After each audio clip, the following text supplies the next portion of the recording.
स्वागत है आप सभी लोगों का सोलो लेवलिंग के एक नए एपिसोड के अंदर। जैसा कि हम लोगों ने लास्ट वाला एपिसोड तक देख लिया था, इटेरियम का दूत पार्क और सूहो के बीच लड़ाई शुरू हो पाती उससे पहले ही एस रैंक का हंटर लिम ताइगू वहां पे आ जाता है, जो कि असल में ली मिनसुंग को पकड़ने के लिए आया था। वहीं पे लास्ट वाला एपिसोड खत्म हो गया था। तो इस एपिसोड की शुरुआत में लिम ताइगू ली मिनसुंग पर अटैक करने ही वाला था कि तभी वो एकदम से हैरान हो जाता सामने का नजारा देखकर, क्योंकि वहां से सूहो और ली मिनसुंग दोनों भाग चुके थे। वो अपने सामने एक गॉब्लिन को देखता है, जिसको देखकर तो वो भी काफी ज्यादा हैरान होता है कि आखिरकार गॉब्लिन यहाँ पर कैसे आ गया। और तभी वो अपने आसपास देखता है तो उसको समझ में आ चुका था कि ली मिनसुंग वहाँ से भाग चुका है और वो पछताने के अलावा कुछ भी नहीं कर सकता था। लिम ताइगू चेयरमैन वू को कॉल करके सारी बातें बता देता है कि ली मिनसुंग भाग गया। फिर बाकी सभी हंटर्स भी यहाँ पर आ जाते हैं। लिम ताइगू चेयरमैन वू से ही माफी मांग रहा था कि मेरे को माफ कर दीजिए चेयरमैन, ये मेरी ही गलती है। लेकिन ली मिनसुंग जैसे नॉर्मल तौर पे दिखता है वैसे दिख नहीं रहा था। वो थोड़ा सा अजीब सा दिख रहा था।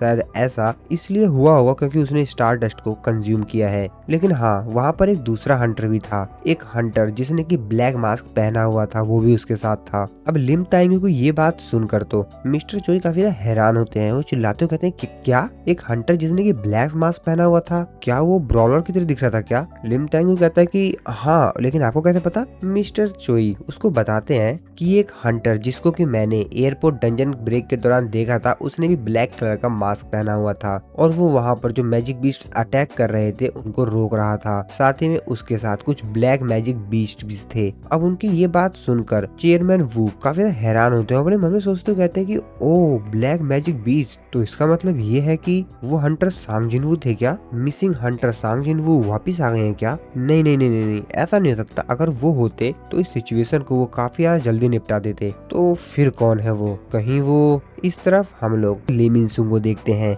और ली मिनसुंग के ऊपर पार्क ने पूरी तरीके से कंट्रोल पा लिया था। यानी कि इस समय बॉडी तो ली मिनसुंग की है, लेकिन उसके अलावा बाकी सारा जो कंट्रोल है वो पार्क के पास है। पार्क सूहो से कहता है ये तो काफी ज्यादा अनएक्सपेक्टेड है, तुमने मेरी मदद क्यों की? जिसपे सूहो उससे कहता है जाहिर सी बात है, अगर तुम्हें ली मिनसुंग की बॉडी से बिल्कुल भी कुछ हल्का सा भी महसूस हुआ कि तुम्हें खतरा है तो तुम उसकी बॉडी को कभी भी छोड़ सकते हो और उसकी बॉडी को छोड़ के गायब हो जाओगे। पार्क सूहो से कहता है मैंने डेमोन्स से सुना था, वो लोग कहा करते थे कि डार्कनेस को इस दुनिया में शैडो मोनार्च कहा जाता है। वैसे शैडो मोनार्च के साथ तुम्हारा क्या रिलेशनशिप है? जिसपे सूहो से कहता है कि तुम्हें देखकर ऐसा लगता है कि तुम काफी ज्यादा क्यूरियस हो इन सब चीजों को लेकर, लेकिन चिंता मत करो, मैं तुम्हें कुछ भी नहीं बताने वाला हूँ। मैं तुमको अब मार कर अपने तरीके से इन्फॉर्मेशन निकाल लूंगा। तभी बेरू सूहो को सावधान करते हुए कहता है कि थोड़ा सा संभल के यंग मोनार्च, मेरे को इस बॉडी के अंदर ली मिनसुंग की पावर महसूस नहीं हो रही है, क्योंकि अब इसकी बॉडी के ऊपर पूरी तरीके से इटेरियम के दूत पार्क ने कंट्रोल पा लिया है।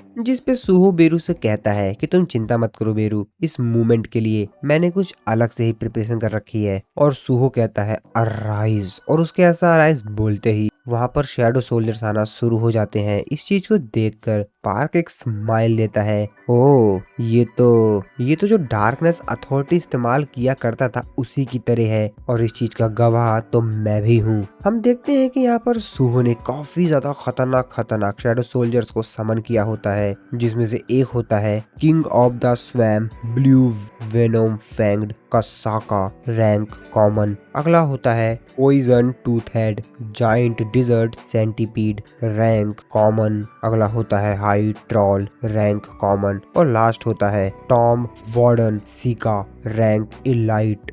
सूहो बताता है कि इन सभी की बॉडी को मैंने इस दिन के लिए ही बचा के रखा था, तो चलो हम दोनों के पास जो कुछ भी है, जितना भी है, उन सबको दाव पे लगा दो इस फाइट में। और पार्क भी एक स्माइल देता है, जिसका मतलब है कि वो भी तैयार है। तभी सूहो का सिस्टम उसको नोटिफाई करके बताता है कि एक अर्जेंट क्वेस्ट आया है। तो इस अर्जेंट क्वेस्ट में ली मिनसुंग को हराना था, जिसके ऊपर इटेरियम के दूत ने कंट्रोल कर लिया है। तो सूहो को इसको हराने के बाद उसकी जितनी भी मेमोरीज हैं उसको भी हासिल करना है। अब सूहो भी इस क्वेस्ट को देखकर अपने मन में सोचता है कि क्वेस्ट ली मिनसुंग को हरा बनाना है ये क्वेस्ट।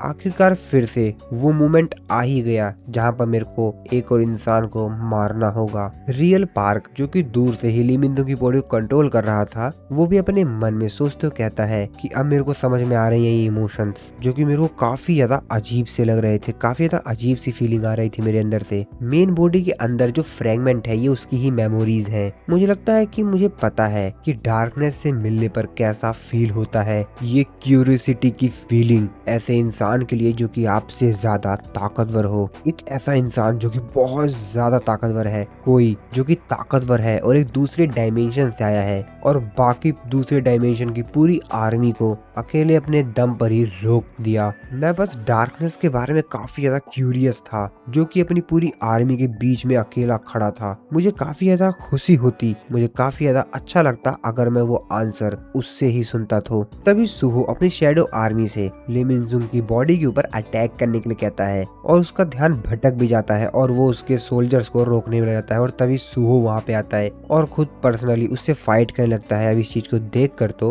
वो अपने मन में सोचते हुए कहता है, ओह तो ये अपनी आर्मी सोल्जर्स का इस्तेमाल करके मेरा ध्यान भटका कर मेरे से खुद ही पर्सनली फाइट करने आ गया।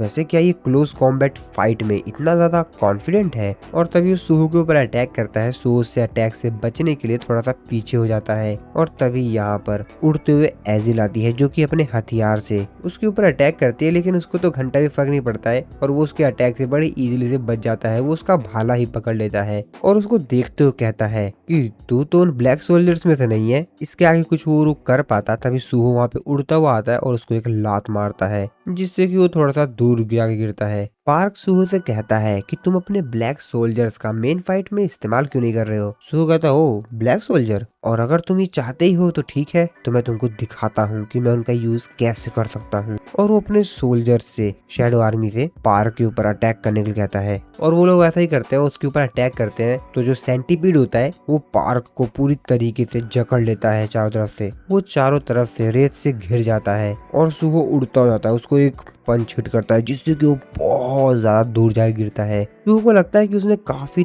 तगड़ा अटैक किया है और उसने पार्क को काफी ज्यादा नुकसान पहुंचा दिया है, लेकिन वो उसकी गलतफहमी होती है। पार्क फिर से उठता है और एक उल्टा जोरदार अटैक करता है जिससे कि ये लोग उल्टा ही घायल हो जाते हैं। यहाँ तक कि जो एजिल होती है उसके पास जो उसका हथियार होता है वही टूट कर एजिल हो जाता है जिससे कि वो भी बहुत ज्यादा घायल हो जाती है। पार्क खड़ा होता है और कहता है ये कितना ज्यादा डिसअपॉइंटिंग है ना। डार्कनेस के जो सोल्जर्स हैं उन सभी के पास अपनी खुद की इच्छाएं हैं, लेकिन इनको देखने से ऐसा लग रहा है कि ये तो एक ट्रेंड आर्मी है। तेरी पावर उसके जैसी है लेकिन तेरी और उसकी एबिलिटी में बहुत ज्यादा अंतर है, जमीन आसमान का फर्क है, पूरी तरीके से अलग है। तो ये यहाँ पर सुहो को और जिन्वो को कंपेयर कर रहा है कि तुम दोनों की जो पावर है शैडो अथॉरिटी की वो सेम सी है, लेकिन जो तुम्हारी एबिलिटी है उसमें बहुत ज्यादा अंतर है। पार्क आगे कहता है कि मैं इस चीज के ऊपर विश्वास नहीं कर पा रहा हूँ कि तेरे पास इतनी अच्छी पावर है, लेकिन फिर भी तू इस फाइट को जीत नहीं पाएगा क्योंकि तू बहुत ज्यादा कमजोर है। सुहो जो कि पार्क की ही बात को सुन रहा था अपने मन में सोचते हुए कहता है कि अरे नहीं, जब से ली मिन-जुंग की बॉडी के ऊपर इस पार्क ने कंट्रोल कर लिया है तब से तो इससे लड़ना और भी ज्यादा कठिन हो गया है, और जहाँ तक मेरे को लगता है तो शायद इसकी जो स्ट्रेंथ होनी चाहिए वो एस रैंक से भी ज्यादा है। पार्क सुहो की तरफ काफी तेजी से बढ़ रहा होता है और उससे कहता है डार्कनेस अकेला था और ऐसा इसलिए था क्योंकि इस दुनिया में उसके टक्कर का कोई राइवल नहीं था, उसे टक्कर की फाइट देने वाला कोई था ही नहीं। और वैसे भी दूसरे लोगों के लिए ये सब कुछ समझ पाना बहुत ज्यादा मुश्किल है और बाकी सभी लोगों के लिए ये समझ पाना बहुत ही ज्यादा मुश्किल था, क्योंकि एक ऐसे इंसान के बारे में समझ पाना जो कि तुमसे ज्यादा बहुत ज्यादा ताकतवर हो ये बहुत कठिन होता है। और वो सुहो के ऊपर आके अटैक करता है। सुहो उसके अटैक को रोकते हुए अपने मन में सोचते हुए कहता है कि फादर अकेले लग रहे थे और पार्क का ये अटैक इतना ज्यादा तगड़ा था कि सुहो ने जो वेलकन का हॉर्न पहना हुआ था अपने हाथ में ग्लव्स, वो पूरी तरीके से डिस्ट्रॉय हो जाता है। इस चीज को देखकर तो सुहो भी बहुत ज्यादा हैरान होता है और वो सुहो के पेट में तलवार घुसेड़ देता है। दूर खड़ी एजिल भी चिल्लाते हुए कहती है कि यंग मोनार्च। पार्क कहता है कि तेरे को तो अपनी शक्तियों के बारे में कुछ भी नहीं पता और इसीलिए मैं तेरे से डार्कनेस की उस अथॉरिटी को ही छीन लूंगा, उन पावर्स को ही। पार्क अपने मन में सोचते हुए कहता है, मैं इसको अपने बिलीवर में कन्वर्ट कर लूंगा और इसके बाद मैं जो चाहूँ इसकी पावर के साथ कर सकता हूँ। और एक बार मैंने ऐसा कर लिया तो मैं समझ पाऊंगा ना कि आखिरकार डार्कनेस को कैसा फील होता होगा, है ना।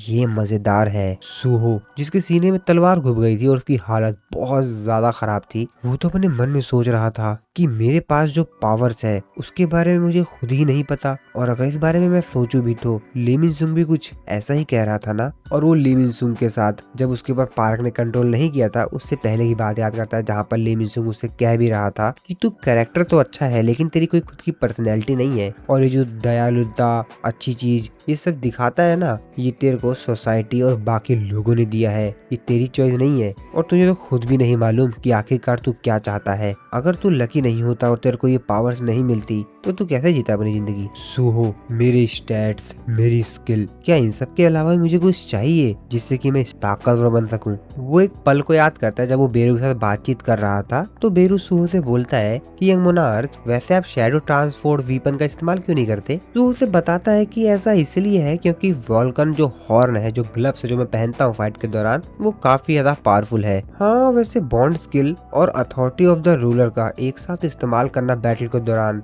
लेकिन हाँ बीरू, मैं इस चीज को लेकर एकदम कॉन्फिडेंट नहीं हूँ कि मैं शैडो ट्रांसफॉर्मेशन वीपल का भी इस्तेमाल कर पाऊंगा, ये थोड़ा सा मुश्किल तो है ही। जिसपे बेरू उसकी तारीफ करते हुए कहता है कि आप जीनियस हैं, आप जरूर ऐसा कर पाएंगे, मैं बेरू इस बात की गारंटी देता हूँ। तो वो भी कहता है हाँ हाँ ठीक है ठीक है। तो वो बेरू से आगे पूछता है कि वैसे बेरू, शायद तुमने ही मेरे को बताया था ना कि फादर ने लड़ाई के दौरान एक बार भी शैडो ट्रांसफॉर्मेशन का इस्तेमाल नहीं किया था, तो जरूर इसके पीछे कोई ना कोई तो वजह रही ही होगी ना कि उन्होंने उसका इस्तेमाल नहीं किया, और मुझे शक है कि कहीं कुछ गड़बड़ ना हो जाए। अब मुझे खुद भी नहीं मालूम है कि क्या होगा जब मैं इस चीज का इस्तेमाल करूंगा। तो जिसमें बेरू भी उसकी बात को सुनकर उसका कोई रिप्लाई तो नहीं देता है, जिसके बाद वो कहता है कि अगर आपको ऐसा लग रहा है तो शायद ऐसा होगा। तो वो अपने आप से कहता है, ये कब शुरू हुआ आखिरकार, ये कब हुआ कि जब मैंने अपनी लिमिट्स को खुद ही डिफाइन कर लिया, इतनी आसानी से मैंने अपनी लिमिट्स को डिफाइन कर लिया कि मेरी ये लिमिट है। मेरी कॉम्प्रोमाइज करने की ये हैबिट तब से ही है जब से मैं अवेक नहीं हुआ था और फेल हो रहा था।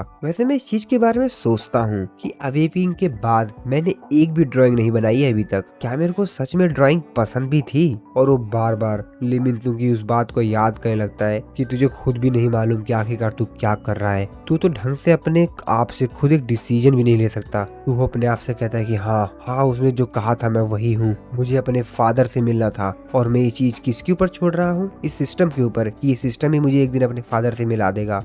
मैं खोई हुई अपनी मॉम को ढूंढना चाहता हूँ, और ये मैं कब करूंगा, जब मैं ताकतवर बन जाऊंगा। और मैं ताकतवर क्यों बनना चाहता हूँ, इसके पीछे सिर्फ एक ही वजह है, और ऐसा इसलिए है क्योंकि शायद मैं अपने अंदर वो ताकत ढूंढ ही नहीं पा रहा हूँ। और आखिरकार मैं अपने फादर के कदमों पे क्यों चलने की कोशिश कर रहा हूँ, मैं उनको क्यों फॉलो करने की कोशिश कर रहा हूँ। और मेरे फादर सांग जिन वू को, मुझे नहीं लगता कि उनको एक कॉपी चाहिए होगी जो कि उनको ही एकदम फॉलो करे। मुझे वो मिल गया, वो चीज जो कि मैं कर सकता हूँ, जो मुझे करना है। इस तरफ हम लोग प्रेजेंट में सूहो को देखते हैं जो कि अपनी हाथ को उठाता है और बोलता है अराइज। सूहो जो कि इस समय आसमान में उठा हुआ है क्योंकि पार्क ने उसके सीने में जो तलवार से उसके सीने में मारा है, उससे उसने उसको आसमान में उठा लिया है। और सूहो कांपते हुए कहता है अराइज। पार्क जो कि उसकी इस बात से काफी ज्यादा हैरान था क्योंकि लगभग उसे लगा था कि तो मर चुका है, लेकिन फिर भी ये अराइज क्यों बोल रहा है उसे कुछ समझ नहीं आता है। फिर वो कहता ओ अब मुझे समझ में आया, ये मैं सोच रहा था। तो ब्लैक सोल्जर्स इमोर्टल हैं, वो मर नहीं सकते, तो एक बार अगर वो मर भी जाए तो वो वापस आ सकते हैं। वो सूहो से कहता है कि वैसे तुमको मैं वो बताऊं, इससे कुछ भी फर्क नहीं पड़ता कि तुम अपने सोल्जर्स को कितनी बार मेरे ऊपर अटैक करने के लिए भेजते हो, कितनी बार मेरे ऊपर अटैक करवाते हो, उनका और मेरा कोई मुकाबला ही नहीं है। तो दोस्तों यहाँ पर एक सिचुएशन मैं आप लोगों को बता देता हूँ कि एक्चुअल में ना यहाँ पर जो ली मिनसुंग की बॉडी है उसके ऊपर पार्क ने कंट्रोल कर रखा है जो कि उससे काफी ज्यादा दूर है। तो यहाँ पर जो सारे थॉट्स हैं, जो सारी फाइटिंग स्किल्स हैं, वो पार्क ही कंट्रोल कर रहा है और वो पार्क की ही है। और पार्क यहाँ पर ली मिनसुंग की बॉडी का, उसकी आंखों का इस्तेमाल कर सब कुछ देख पा रहा है। वो अपने मन में सोचता सोचते हो कहता है कि ये क्या हो रहा है, ये सारे के सारे ब्लैक सोल्जर्स आपस में मिल क्यों रहे हैं, मैंने तो ऐसा कभी भी नहीं देखा, आज से पहले तो कभी नहीं देखा, यहाँ तक कि जब मैं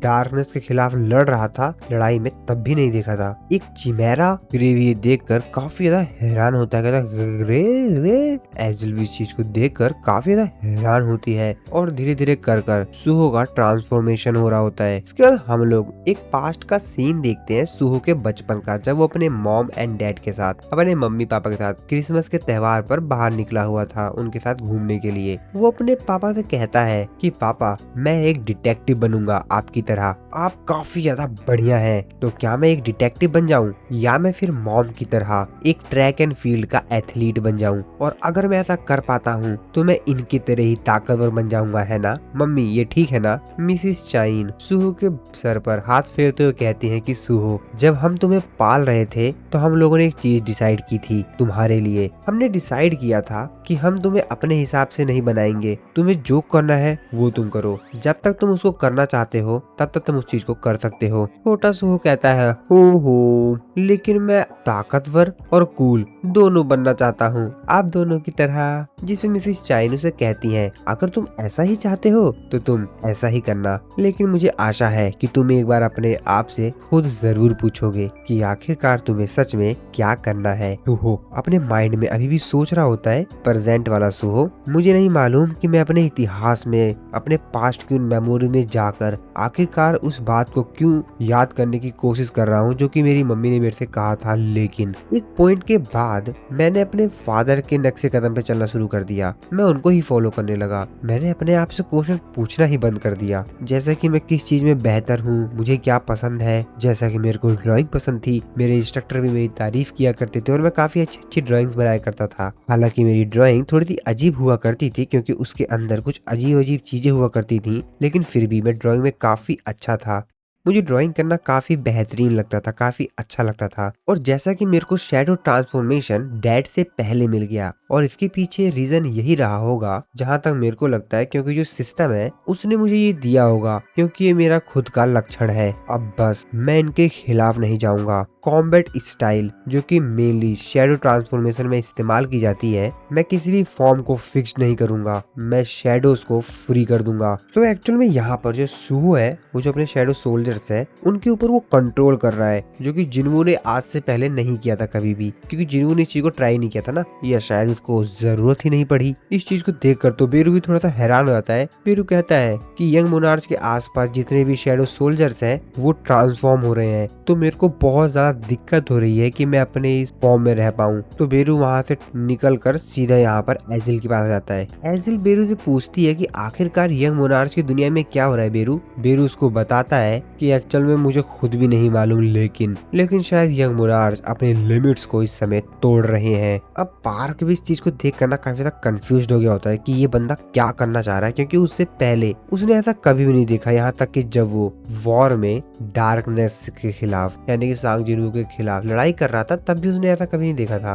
वो काफी ज्यादा कंफ्यूज होता है, अपने मन में सोच रहा होता है कि ये कुछ हिडन चीज है क्या, मतलब मुझे तो कुछ मालूम ही नहीं है कि क्या ये क्या चल रहा है, पर कर क्या रहा है ये, और ये जो कुछ भी कर रहा है मुझे जल्द से जल्द इसके अंदर स्टार फ्रैगमेंट को डालना होगा। लेकिन उससे पहले वो कुछ कर पाता कि वो सुहो से काफी ज्यादा दूर हो जाता है, क्योंकि सुहो की जो नई फॉर्म है वो बहुत ज्यादा बड़ी हो रही है और वो इसीलिए काफी ज्यादा दूर हो जाता है। मतलब वो तो कंफ्यूज हो गया होता है, कहता है कि ये सब क्या हो रहा है। जहाँ तक मेरे को पता है और जहाँ तक मैंने पता लगाया है उसके हिसाब से हंटर की जो एबिलिटी है वो बढ़ नहीं सकती, क्या ये सेकंड अवेकिंग है। और फिर फाइनली हम लोग को सुहो का नया शरीर देखने को मिलता है एक नए फॉर्म में। तो उसके जितने भी शैडो सोल्जर्स थे उसने उन लोगों पर कंट्रोल कर लिया था और वो उनके शरीर को एज अ वीपन यूज कर रहा था। तो बेसिकली उसने जैसा कि वो ग्रे और एजिल के साथ उनकी बॉडी के साथ मिलकर एक नए फॉर्म में कन्वर्ट हो जाता है, वही सेम उसने यहाँ पर ये किया, बस ये यहाँ पर सुहो ने अपने शैडो सोल्जर्स के साथ किया है शैडो ट्रांसफॉर्मेशन। सुहो अपने आप से कहता है तो क्या सिर्फ शैडो ट्रांसफॉर्मेशन का इस्तेमाल शैडोज को वीपन में बदलने के लिए किया जाता है?